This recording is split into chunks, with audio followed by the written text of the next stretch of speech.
ईमान और दोस्ती। एक गांव में दो दोस्त अहमद और उमर रहते थे। दोनों बहुत करीबी दोस्त थे और हर वक्त एक दूसरे के साथ वक्त गुजारते थे। एक दिन अहमद और उमर एक दरख्त के नीचे बैठे बातें कर रहे थे। उमर, क्या तुम्हें याद है कि कल हमें उस्ताद साहब ने एक कहानी सुनाई थी? हाँ, मैं भी वही सोच रहा था। उस्ताद साहब ने बताया था कि सच बोलने और ईमानदारी से जिंदगी में कामयाबी हासिल होती है। बिल्कुल सही कहा तुमने। लेकिन अहमद, क्या तुमने कभी झूठ बोला है? हाँ, एक दफ़ा मैंने अपने वालिदैन से झूठ बोला था। मुझे बहुत बुरा महसूस हुआ था। मेरे साथ भी ऐसा ही हुआ था, लेकिन फिर मैंने फैसला किया कि अब कभी झूठ नहीं बोलूंगा। यही बात है।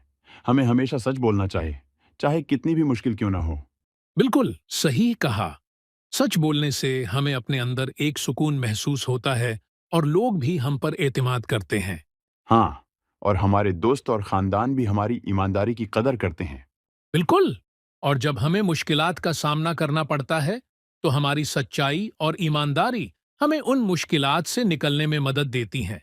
उमर, मुझे खुशी है कि तुम मेरे दोस्त हो और हम एक दूसरे को अच्छे रास्ते पर चलने की तलकीन करते हैं। मुझे भी अहमद।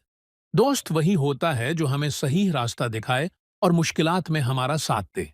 अहमद और उमर ने एक दूसरे की बातों से बहुत कुछ सीखा और फैसला किया कि वो हमेशा सच बोलेंगे और ईमानदारी के साथ जिंदगी गुजारेंगे।